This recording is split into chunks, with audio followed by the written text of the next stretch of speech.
গর্ভাবস্থায় সামান্য ব্যথা যন্ত্রণা হলেই স্বাভাবিকভাবে এক ধরনের ভয় কাজ করে যে পেটে বাচ্চাটা ঠিক আছে তো, বা কোনো ধরনের সমস্যা হয়নি তো। তার মধ্যেই মোস্ট কমন একটা ব্যথা হলো, সেটা হলো যোনিপথে ব্যথা। এই ব্যথাটা নিয়ে প্রায় অনেক গর্ভবতী মায়েরা টেনশন রয়েছেন যে যোনিপথে ব্যথা কেন করছে, বা এটা কিসের লক্ষণ, এর জন্য কি করব। চলুন আজকের ভিডিওতে এই বিষয়ে আলোচনা করি। নমস্কার, দেশকোণ পঞ্চুর আরেকটি নতুন ভিডিওতে সকলকে স্বাগত। তো আজকে ভিডিও মূল আলোচনা হলো গর্ভাবস্থায় যোনিপথে ব্যথা কেন হয় এবং এক্ষেত্রে আপনি কি করবেন, কোন সময় কোন লক্ষণ দেখলে দেরি না করে ডাক্তারের কাছে যাবেন, তার সঙ্গে সঙ্গে এই ব্যথা কিসের লক্ষণ, ছেলে নাকি মেয়ে, এই বিষয়েও অনেকে জানতে চান। চলুন ভিডিওটা শেষ পর্যন্ত দেখুন, আশা করি আপনার জন্য অনেকটা হেল্পফুল হবে। তার জন্য অবশ্যই ভিডিওটা ভালো লাগলে, ইনফরমেটিভ মনে হলে বেশি বেশি করে শেয়ার করুন, আর অবশ্যই এখনও পর্যন্ত একটা লাইক না করে থাকলে লাইক করে চ্যানেলটাকে সাবস্ক্রাইব করে পাশে থাকবেন। চলুন ভিডিও বেশি যাওয়া যাক। তো দেখুন, এই বিষয়ে আমাকে একটা দিদিভাই কমেন্ট বক্সে জানাচ্ছেন যে দিদিভাই যোনিপথে ব্যথা করছে, কি করব, খুব ভয় করছে। তো দেখুন, বিশেষত আপনাকে জানতে হবে যে প্রেগনেন্সির কোন সময়ে আপনার ক্ষেত্রে যোনিপথে ব্যথা করছে, তার সঙ্গে ঠিক কেমন ধরনের যোনিপথে ব্যথা করছে। কারণ প্রেগনেন্সিতে যোনিপথে ব্যথা হওয়াটা একটা কমন সমস্যা। এটা কিন্তু প্রেগনেন্সিতে হতে পারে, যেটা পুরোপুরি স্বাভাবিক, তবে হালকা পরিমাণে। এটা কেন হয়ে থাকে? দেখুন, প্রেগনেন্সিতে যেটা হয় যে প্রত্যেকের ক্ষেত্রে হরমোনাল পরিবর্তন হয়ে থাকে। এই সময় প্রোজেস্টেরন, এস্ট্রোজেন, রিল্যাক্সিন, অক্সিটোসিন বিভিন্ন রকম হরমোন খরিত হয়, যার মধ্যে বিশেষত রিল্যাক্সিন নামক হরমোনটা যেটা করে যে আমাদের যে পেশি রয়েছে, যে মাসলগুলো রয়েছে, জয়েন্টসগুলো রয়েছে, বিশেষত পেলভিক এরিয়ার যে জয়েন্টসগুলো রয়েছে সেগুলোকে কিন্তু শিথিল করে দেয় বা দুর্বল করে দেয়, যার ফলে যোনিপথে কিন্তু এক ধরনের ব্যথা কিন্তু প্রেগনেন্সিতে অনুভূত হয়ে থাকে এই হরমোনাল পরিবর্তনের কারণে। দ্বিতীয়ত, প্রেগনেন্সিতে যেটা হয় যে বাচ্চা যতটা আকারে বৃদ্ধি পাবে আপনার ইউটেরাসও আকারে বৃদ্ধি পায়। এবারে ইউটেরাস আকার বৃদ্ধি পাওয়ার ফলে স্বাভাবিকভাবে আপনার চারপাশের মাসলগুলোকে, পেশিগুলোকে এক ধরনের চাপ দিয়ে থাকে। এর ফলে জরায়ুর নিচের অংশের জায়গাটাতেও কিন্তু এক ধরনের চাপ পড়ে, যার ফলেও এক ধরনের ব্যথা অনুভূত হয়। মানে প্রেগনেন্সি যতটা এগিয়ে যাবে, বাচ্চার আকার যতটা বৃদ্ধি পাবে, আপনার ক্ষেত্রে বিশেষত প্রেগনেন্সির শেষের দিকে এই ধরনের ব্যথা যন্ত্রণাটা দেখা দিতে পারে। এমনকি প্রেগনেন্সির শেষের দিকে, মানে প্রেগনেন্সির 9 নম্বর মাসে এই সময় যেটা হয় যে বাচ্চা হেড ডাউন পোষণ করে, মানে বাচ্চা আস্তে আস্তে নিচে নামতে শুরু করে। তো এই বাচ্চার নিচে নামার জন্যও কিন্তু আপনার ক্ষেত্রে এক ধরনের তীক্ষ্ণ টাইপের ব্যথা কিন্তু আপনি বুঝতে পারবেন, মানে হঠাৎ করে থেকে থেকে এক ধরনের ব্যথা অনুভূত হচ্ছে, যেই ব্যথাটা স্বাভাবিকভাবে আমরা অনেক সময় বলে থাকি নকল প্রসব ব্যথা। মানে এর সঙ্গে হালকা একটু তলপেটের দিকে ব্যথা অনুভূত হবে, যোনিপথের জায়গায় ব্যথা অনুভূত হবে, হালকা একটু কোমরে ব্যথা অনুভূত হবে। তো এই ধরনের ব্যথা কিন্তু প্রেগনেন্সির শেষের দিকে হালকাভাবে অনুভূত হতে থাকবে থেকে থেকে। তাছাড়াও প্রেগনেন্সিতে যদি আপনার ক্ষেত্রে কোনো ধরনের সংক্রমণ হয়ে থাকে, মানে ইনফেকশন যদি হয়ে থাকে, মানে যোনিপথের জায়গায় যদি কোনো ধরনের ইনফেকশন হয়, সেই ক্ষেত্রেও কিন্তু আপনার ক্ষেত্রে ব্যথা অনুভূত হতে পারে।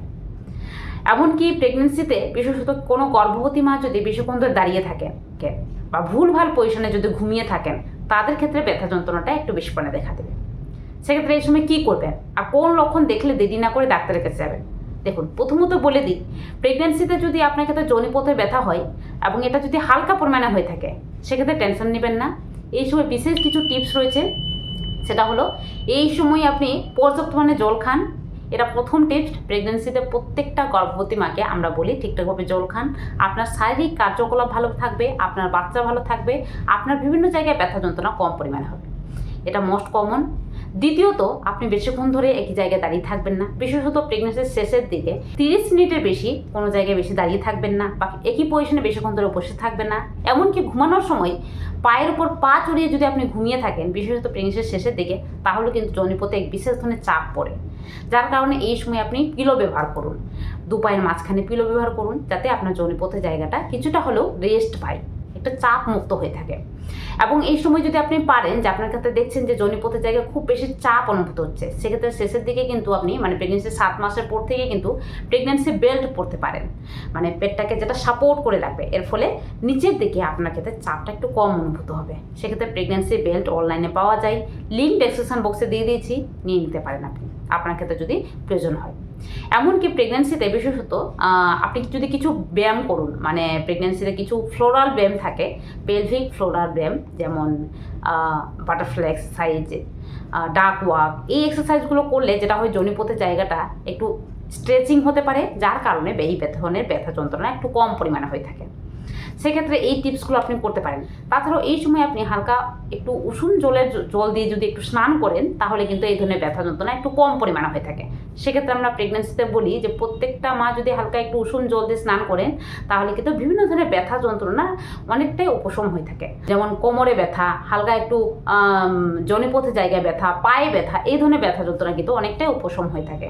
সেক্ষেত্রে এই টিপসটা আপনি কিন্তু করতে পারেন।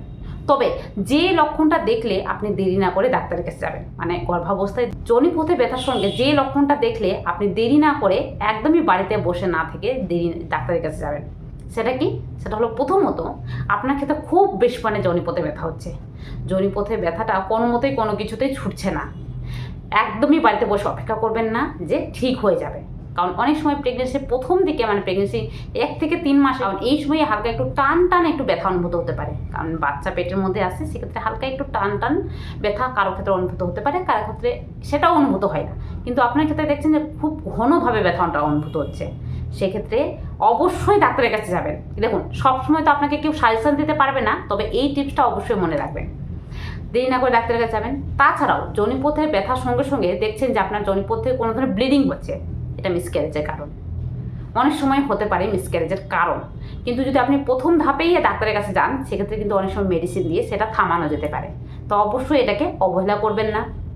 তৃতীয়ত, প্রেগনেন্সিতে দেখছেন যে জনিপথে ব্যথার সঙ্গে সঙ্গে আপনার জনিপথের জায়গাটা কোনো ধরনের চুলকানি অনুভূত হচ্ছে, সাথে সাথে কোনো ধরনের দুর্গন্ধ বেরোচ্ছে, বা ইউরিন থেকে কোনো ধরনের ঝাঁঝালো দুর্গন্ধ বেরোচ্ছে, মাছের আঁশটা দুর্গন্ধ, পচা ডিমের গন্ধ, সেক্ষেত্রেও দেরি না করে ডাক্তারকে যাবেন। কারণ অনেক সময় যেটা হয়, এই যে প্রেগনেন্সিতে মোস্ট কমন একটা ইনফেকশন, সেটা হলো ইউটিআই নামক ইনফেকশন, মানে ইউরিনারি ট্র্যাক্ট ইনফেকশন, যেটা কিন্তু প্রায় বেশিরভাগ গর্ভবতী মায়েদের ক্ষেত্রে হয়ে থাকে। এটা যদি আপনার ক্ষেত্রে একবার হয়ে যায়, তাহলে কিন্তু জনিপথে ব্যথা অনুভূত হওয়া, জনিপথে একটু জ্বালা অনুভূত হওয়া, লাল রেশেস হয়ে যাওয়া, চুলকানি অনুভূত হওয়া, এই ধরনের লক্ষণটা কিন্তু আপনি বুঝতে পারবেন। তো অবশ্যই এই ধরনের লক্ষণটা দেখলে দেরি না করে ডাক্তারের কাছে যাবেন, কারণ অনেক সময় যেটা হয় যে এই ইনফেকশন থেকে বাচ্চার শরীরে ইনফেকশন হয়ে যাওয়ার চান্সটা অনেকটাই থাকে, এটা অবশ্যই খেয়াল রাখবেন। তাছাড়াও আপনার ক্ষেত্রে জনিপথে ব্যথার সঙ্গে যদি তলপেটে ব্যথা অনুভূত হয়, অথবা আপনার ক্ষেত্রে গায়ে জ্বর, গা হাত পা কাঁপুনি দিচ্ছে, এই বিশেষ কিছু লক্ষণ দেখলে দেরি না করে ডাক্তারের কাছে যাবেন। আদারওয়াইজ প্রেগনেন্সিতে হালকা পরিমাণে জনিপথে ব্যথা কিন্তু আপনার ক্ষেত্রে থাকবে।